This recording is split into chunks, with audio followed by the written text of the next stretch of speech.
Hello प्यारे बच्चों, आज मैं आप लोगों को भौतिक विज्ञान में एक महत्वपूर्ण टॉपिक मोशन, जिसे हिंदी में गति कहते हैं, पढ़ाने जा रहा हूं। तो बच्चों ध्यान दीजिए।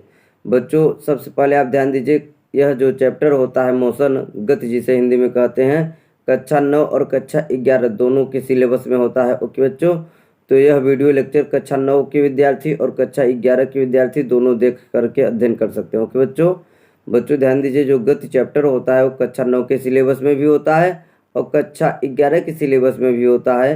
तो इस वीडियो लेक्चर को देख करके कक्षा 9 और 11 दोनों विद्यार्थी जो हैं गति चैप्टर अपना कंप्लीट कर सकते हैं, मोशन। ओके, तो बच्चों ध्यान दीजिए, गति चैप्टर में सबसे पहला टॉपिक है वस्तु की स्थिति, पोजीशन ऑफ ऑब्जेक्ट। ओके बच्चों, वस्तु की स्थिति दो प्रकार की होती है, या तो कोई वस्तु गति करता रहेगा या तो विराम की अवस्था में रहेगा। ओके बच्चों, वस्तु की जो स्थिति होती है दो प्रकार की होती है, गति और विराम। ओके बच्चों, इसका अर्थ है बच्चों, या तो कोई वस्तु गति में रहेगा या तो विराम में रहेगा, दो ही कंडीशन में वस्तु हो सकता है। ओके बच्चों, इस चैप्टर के अकॉर्डिंग हम बात कर रहे हैं। तो बच्चों सबसे पहले मैं आपको गति बताने जा रहा हूँ, उसके बाद में विराम बताऊँगा। ओके, गति किसे कहते हैं अथवा गति की अवस्था क्या होती है, आप बच्चों ध्यान दीजिए। यदि समय के सापेक्ष किसी वस्तु की स्थिति में परिवर्तन होता है तो वह वस्तु गतिमान कही जाती है। ओके बच्चों, यदि समय के सापेक्ष किसी वस्तु की स्थिति में परिवर्तन होता है तो वह वस्तु गतिमान कही जाती है या गति की अवस्था में कही जाती है। ओके बच्चों आगे ध्यान दीजिए। अब उदाहरण के लिए आप समझें, जैसे चलती बस, कामाकार अथवा ट्रेन की रोड के किनारे की वस्तुओं के सापेक्ष स्थिति परिवर्तन होता है। बच्चों जैसे रोड पर बस चल रही है, कार चल रही है, तो रोड के किनारे की वस्तुओं के सापेक्ष बस या कार की स्थिति में परिवर्तन होता है, तो हम समझते हैं कि बस या कार क्या है, गतिमान है, गति कर रही है। ओके बच्चों, तो बच्चों आगे ध्यान दीजिए, वस्तु की जो दूसरा स्थिति होता है विराम, रेस्ट जिसे इंग्लिश में बोलते हैं। ओके बच्चों, विराम किसे कहते हैं या विराम की अवस्था किसे कहा जाता है। ओके बच्चों, यदि समय के सापेक्ष किसी वस्तु की स्थिति में परिवर्तन नहीं होता है, यदि समय के सापेक्ष किसी वस्तु की स्थिति में परिवर्तन नहीं होता है तो वह वस्तु विराम की स्थिति में कही जाती है। ओके बच्चों ध्यान दीजिए, गति और विराम दोनों एक दूसरे के विपरीत हैं। यदि समय के सापेक्ष किसी वस्तु की स्थिति में परिवर्तन होता है तो वह वस्तु गति की अवस्था में या गति की स्थिति में कही जाती है, और यदि समय के सापेक्ष किसी वस्तु की स्थिति में परिवर्तन नहीं होता है तो वह वस्तु विराम की स्थिति में कही जाती है। ओके बच्चों, अब बच्चों आगे ध्यान दीजिए, अगला टॉपिक इस चैप्टर का जो है गति का प्रकार। क्या बच्चों, अगला टॉपिक है इस चैप्टर का गति का प्रकार। ओके, तो बच्चों ध्यान दीजिए, गति कितने प्रकार का होता है, ध्यान दीजिए बच्चों। ये गति को मैंने यहाँ पर 4 प्रकार से लिखा हुआ है। गति के और भी प्रकार होते हैं, जैसे वृत्तीय गति होता है, घूर्णन गति होता है, आवर्त गति होता है। ओके बच्चों, या दोलनी गति भी होता है। ओके, लेकिन वो प्रकार मैं आपको नहीं बता रहा हूँ। गति के जो है यहाँ पर इस चैप्टर के अकॉर्डिंग ये 4 प्रकार आपको समझने जरूरी है। ओके, तो मैं केवल गति के 4 प्रकार बता रहा हूँ जो कि आपको आवश्यक है। यहाँ पर ध्यान दीजिए, तो गति निम्न 4 प्रकार से मैंने लिखा है। एक विमीय गति, 1 डायमेंशनल मोशन। ओके बच्चों, 1 डायमेंशनल मोशन। द्विविमीय गति, 2 डायमेंशनल मोशन। एक समान गति, यूनिफॉर्म मोशन। ओके बच्चों, एंड फोर्थ इज असमान गति और नॉन यूनिफॉर्म मोशन। ओके बच्चों, तो गति के 4 प्रकार मैं आपको समझाने जा रहा हूँ बच्चों, ध्यान दीजिए आगे। ओके बच्चों, तो गति का जो पहला प्रकार है बच्चों, ध्यान दीजिए, अब मैं आपको बताने जा रहा हूँ एक विमीय गति। ओके बच्चों, एक विमीय गति क्या होता है समझे आप। जब कोई वस्तु एक ही दिशा में गतिमान होता है तो उसकी गति को एक विमीय गति कहते हैं। ओके बच्चों, जब कोई वस्तु एक ही दिशा में गतिमान होता है तो उसकी गति को एक विमीय गति कहते हैं। ओके बच्चों, आगे ध्यान दीजिए बच्चों, रिमार्क में मैंने एक पॉइंट लिखा है, एक विमीय गति को सरल रेखीय गति अथवा ऋजु रेखीय गति भी कहते हैं। ओके बच्चों, एक विमीय गति को सरल रेखीय गति अथवा ऋजु रेखीय गति भी कहते हैं, motion in straight line. Okay बच्चों ध्यान दीजिए, जब कोई वस्तु एक ही सीधी रेखा में गति करेगा, एक ही दिशा में गति करेगा तो उसकी गति क्या होगी, सरल रेखीय गति तो हो गई। यदि कोई कण जैसे सीधे एक ही रेखा में जब गति करेगा वह, तो उसकी गति कैसी होगी, सरल रेखीय गति होगी, और इस प्रकार की गति को एक विमीय गति कहेंगे। ओके बच्चों, जैसे हम लोगों की गति, रेलगाड़ी है ना, कार मोटर की जो गति है वो बच्चों याद रखिए एक विमीय गति है। ओके बच्चों, एक विमीय गति माना जाता है। ओके, द्विविमीय गति। ओके बच्चों, अब यहाँ पर ध्यान दीजिए, द्विविमीय गति। ओके बच्चों, 2 डायमेंशनल मोशन क्या होता है बच्चों, ध्यान दीजिए। यहाँ पर जब कोई वस्तु एक ही समय में 2 दिशाओं में गति करता है, जब कोई वस्तु एक ही समय में 2 दिशाओं में गति करता है तो उसकी गति को द्विविमीय गति कहते हैं। ओके बच्चों, जब कोई वस्तु एक ही समय में 2 दिशाओं में गति करता है या गतिमान होता है तो उसकी गति को क्या कहते हैं बच्चों, याद रखिए, द्विविमीय गति कहते हैं, द्विविमीय गति, 2 डायमेंशनल मोशन। ओके बच्चों, अब आगे ध्यान दीजिए बच्चों, उदाहरण के लिए जैसे आप इस प्रकार, जैसे ये वाई अक्ष है और ये एक्स अक्ष है। ओके बच्चों आप इसको एक्स अक्ष मान सकते हैं और इसको वाई अक्ष मान सकते हैं, उसमें कोई इशू नहीं होता, आगे चल करके आपको पता चलेगा। ओके बच्चों,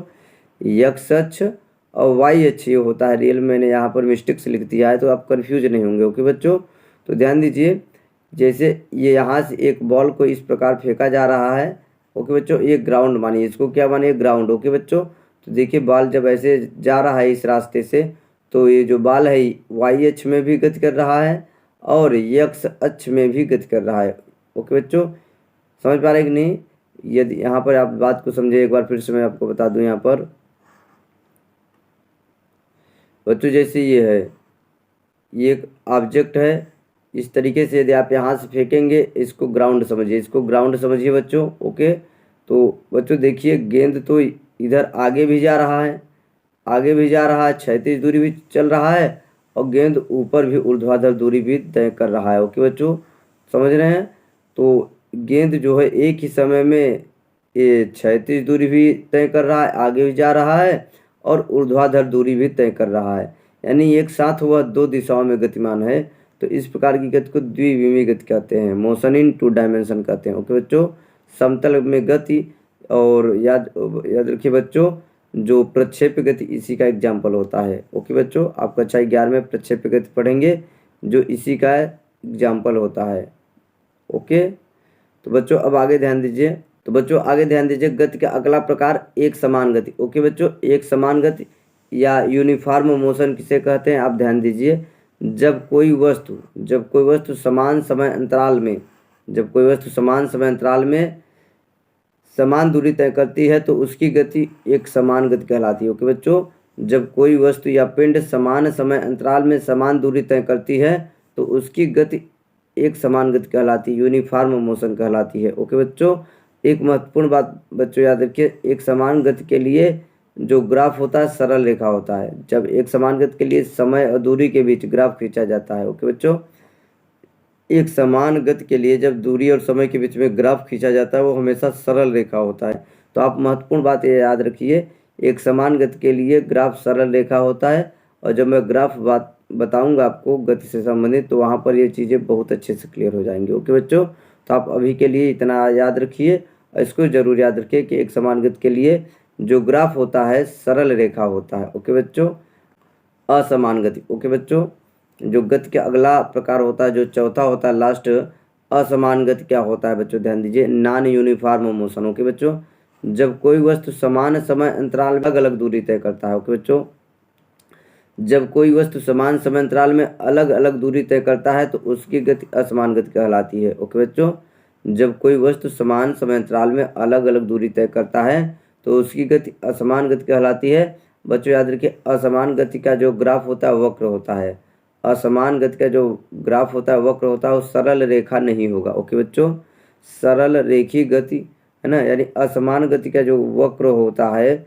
बच्चों याद रखिए वो तो कर्व होता है, ये वक्र के जैसा होता है बच्चों, लेकिन जो एक समान गति होता है उसका ग्राफ या क्या होता है बच्चों याद रखिए, सरल रेखा होता है। ओके, तो बच्चों ध्यान दीजिए, जैसे कोई व्यक्ति 5 मिनट में 10 किलोमीटर जाए और फिर अगले 5 मिनट में बच्चों याद रखिए वो 20 किलोमीटर जाने लगे, अगले 5 मिनट में वो 50 किलोमीटर जाने लगे, 30 किलोमीटर जाने लगे, यानी समान समय अंतराल में अलग अलग दूरी जब कोई तय करता है तो उसकी गति को असमान गति कहते हैं। ओके बच्चों, याद रखिए। गति से संबंधित महत्वपूर्ण परिभाषा, ये सबसे महत्वपूर्ण टॉपिक है इस चैप्टर का बच्चों, याद रखिए। इस चैप्टर जो गति चैप्टर होता है, मोशन जो चैप्टर होता है, उसका ये सबसे महत्वपूर्ण टॉपिक होता है, याद रखिए, गति से संबंधित महत्वपूर्ण परिभाषा है। ओके बच्चों, तो ध्यान दीजिए, दूरी, किसी पिंड या किसी वस्तु की गति के बारे में आपको अध्ययन करना है तो इन शब्दों की परिभाषा आपको जानकारी होनी चाहिए। ओके बच्चों, दूरी क्या होता है, विस्थापन क्या होता है, चाल क्या होता है, वेग क्या होता है। ओके बच्चों, उसके बाद त्वरण क्या होता है। आपको इन सब बातों की जानकारी होनी चाहिए। किसी पिंड अथवा किसी वस्तु की गति के बारे में आपको अच्छे से अध्ययन करने के लिए इन 5 शब्दों को कम से कम जानना आवश्यक होता है। ओके बच्चों, अब बच्चों एक एक करके मैं आपको डेफिनेशन और इनके बारे में डिटेल बताने जा रहा हूँ। ओके बच्चों, तो सबसे बच्चों ध्यान दीजिए, पहले दूरी किसे कहते हैं। सबसे पहले आप ध्यान दीजिए, दूरी किसे कहते हैं इसकी मैं बात कर रहा हूँ। तो बच्चों ध्यान दीजिए, किसी पिंड द्वारा तय किए गए रास्ते की लंबाई को दूरी कहते हैं। इसको यश से व्यक्त करते हैं। ओके बच्चों, याद रखिए, किसी पिंड द्वारा तय किए गए रास्ते की लंबाई को दूरी कहते हैं। ओके बच्चों, यानी लेंथ ऑफ पाथ जो होता है, रास्ते की जो लंबाई होती है उसी को दूरी कहते हैं। ओके बच्चों, अब दूरी से संबंधित अन्य मुख्य बातें बच्चों आप याद रखिए। यहाँ पर मैंने लिखा रिमार्क में। ओके बच्चों, तो अभी महत्वपूर्ण है, आप याद रखिएगा। सबसे पहली बात है बच्चों, दूरी का जो फार्मूला होता है, दूरी बराबर चाल गुणित समय होता है। ओके बच्चों, दूरी का फार्मूला याद रखिए, क्योंकि बच्चों आप याद रखिए कन्फ्यूज हो जाते हैं। चाल बराबर दूरी बटे समय पढ़ लेते हैं। चाल बराबर क्या होता है बच्चों, दूरी बटे समय तो पढ़ लेते हैं, लेकिन दूरी बराबर जब पूछा जाता है तो बच्चे कन्फ्यूज हो जाते हैं, तो उसी को पक्षांतर कर लिया जाता है। ओके बच्चों, चाल बराबर क्या होता है, दूरी बटे समय होता है, तो दूरी बराबर क्या हो जाएगा, चाल गुणित समय। पक्षांतर कर लेंगे तो आपको एक चीज़ प्राप्त हो जाता है। ओके बच्चों, तो सबसे पहली बात, दूरी का फार्मूला चाल गुणित समय होता है, आप याद रखिए।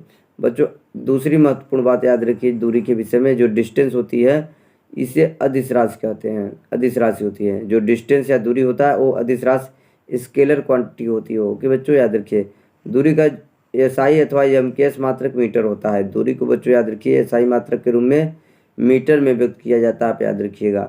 गतिमान वस्तु के लिए कभी दूरी शून्य नहीं होती। ओके बच्चों, यदि कोई वस्तु गतिशील है, गतिमान है, तो वह कुछ न कुछ दूरी अवश्य तय करेगी। ओके बच्चों, कभी भी उसके द्वारा तय की गई दूरी का मान शून्य नहीं होगा, आप याद रखिए। दूरी का मान कभी ऋणात्मक नहीं होता है बच्चों, याद रखिए। दूरी कभी निगेटिव नहीं होती है, क्योंकि बच्चों याद रखिए दूरी एक अदिश राशि है। अदिश राशि में निगेटिव नहीं होती है, अदिश राशि हमेशा पॉजिटिव होती है। ओके बच्चों, याद रखिए, तो दूरी एक अदिश राशि है, अतः ये क्या होगा, कभी भी निगेटिव यानी ऋणात्मक नहीं होगा, दूरी हमेशा पॉजिटिव धनात्मक होगा। ओके बच्चों, याद रखिए अगला छठवां महत्वपूर्ण बात ध्यान दीजिए, दूरी जो होता है बच्चों याद रखिए बड़ा और बराबर का चिन्ह है। ओके बच्चों, ये बड़ा भी है और बराबर का भी चिन्ह है। ओके बच्चों, तो दूरी जो होता है हमेशा विस्थापन से बड़ा या विस्थापन के बराबर हो सकता है। ओके बच्चों, दूरी का मान हमेशा विस्थापन से बड़ा अथवा विस्थापन के बराबर हो सकता है। ओके बच्चों, याद रखिए। अब विस्थापन से दोनों पक्षों को भाग दे दीजिए, तो ये क्या हो जाएगा, दूरी बट्टे विस्थापन हो जाएगा, और यहाँ विस्थापन बटे विस्थापन क्या हो जाएगा, 1 हो जाएगा। ओके बच्चों, आप इससे ये बना सकते हैं, यानी दूरी और विस्थापन का जो अनुपात होता है हमेशा 1 से ज़्यादा या 1 के बराबर होगा। ओके बच्चों, दूरी का जो मान होता है या तो विस्थापन से ज़्यादा होगा या तो विस्थापन के बराबर होगा। ओके बच्चों, आप इतनी बात याद रखिए।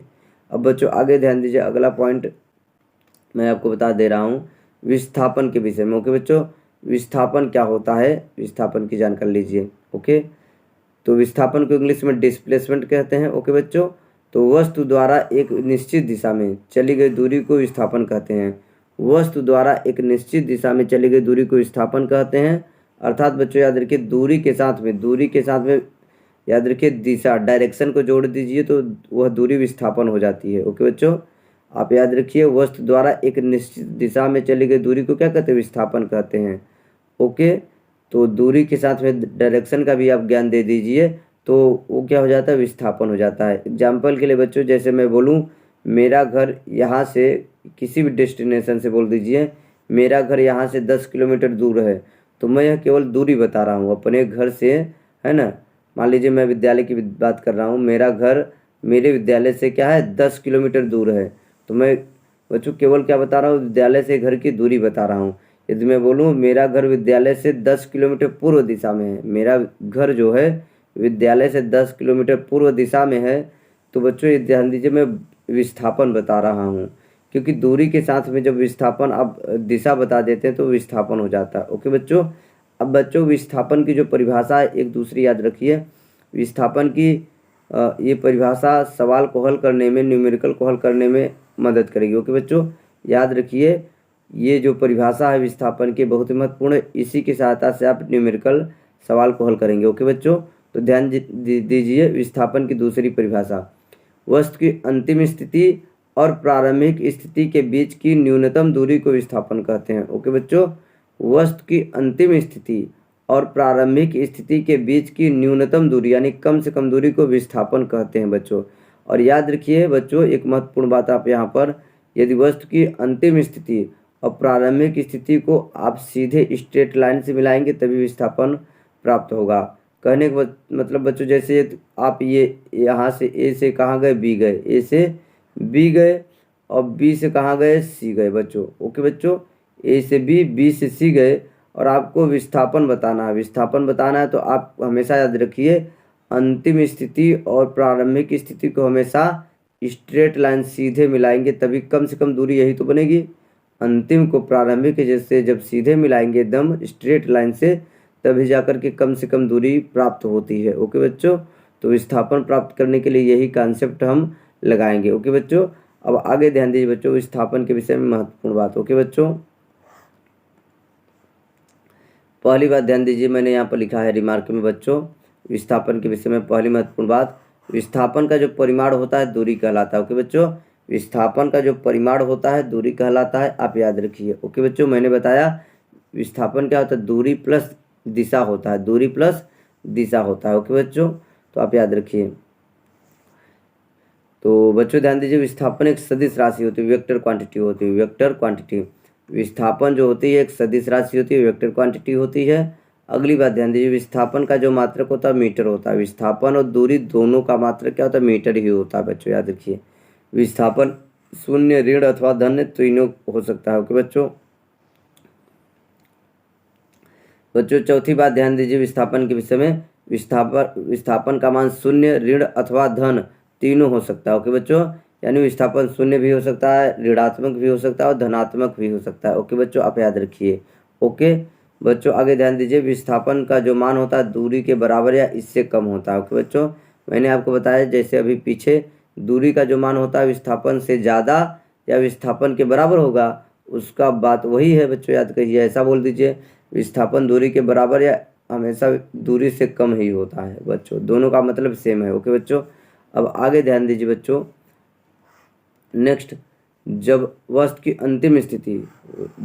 अंतिम स्थिति व प्रारंभिक स्थिति एक ही होती है तो उसका जो है विस्थापन शून्य होता है बच्चों, याद रखिए। यदि कोई वस्तु या पिंड जो है जहाँ से चलता है वहीं पर वापस आ जाता है, ओके बच्चों, जहाँ से चलता है वहीं पर वापस आ जाता है तो उसका विस्थापन शून्य हो जाता है, आप याद रखिए। जब वस्तु की अंतिम स्थिति व प्रारंभिक स्थिति एक ही होती है यानी जहाँ से चले वहीं पर वापस आ जाए तो उस कंडीशन में विस्थापन का मान बच्चों शून्य होता है, आप याद रखिए। सरल रेखीय गति में विस्थापन व दूरी का मान बराबर होता है। ओके बच्चों, जैसे आपसे पूछा जाए कि विस्थापन दूरी के बराबर कब होता है तो आप बता सकते हैं सरल रेखीय गति में। सरल रेखीय, जब कोई पिंड सरल रेखा में गति करता है तो जो दूरी और विस्थापन होता है वो समान होता है। दूरी और विस्थापन का मान क्या होता है बच्चों, याद रखिए, समान होता है। जैसे कोई व्यक्ति ए से बी गया, ए से बी सीधे रेखा में गया, सरल रेखा में गया ए से बी, तो बच्चों याद रखिए मान लीजिए 5 किलोमीटर की दूरी है तो बच्चों उसका रास्ते की लंबाई तो यही है, ए से बी गया तो रास्ते की लंबाई को दूरी कहते हैं, दूरी तो 5 किलोमीटर ही होगा। और बच्चों याद रखिए वस्तु की अंतिम स्थिति बी है और वस्तु की प्रारंभिक स्थिति ए है, तो अंतिम स्थिति और प्रारंभिक स्थिति के बीच की दूरी भी क्या है बच्चों, याद रखिए कम से कम दूरी भी क्या है, 5 किलोमीटर है। ओके बच्चों, तो आप याद रखिए जब कोई पिंड सरल रेखा में इन वन डायमेंशन मोशन करता है, एक विमीय गति करता है, तो उस कंडीशन में दूरी और विस्थापन का मान बराबर होता है बच्चों, याद रखिए। और चाल और वेग का मान भी बराबर होगा, आगे मैं बताऊंगा। दूरी और विस्थापन जब बराबर होता है बच्चों तो सरल रेखा में चाल और वेग का मान भी आपस में बराबर होगा, आप याद रखिए, चाल और वेग।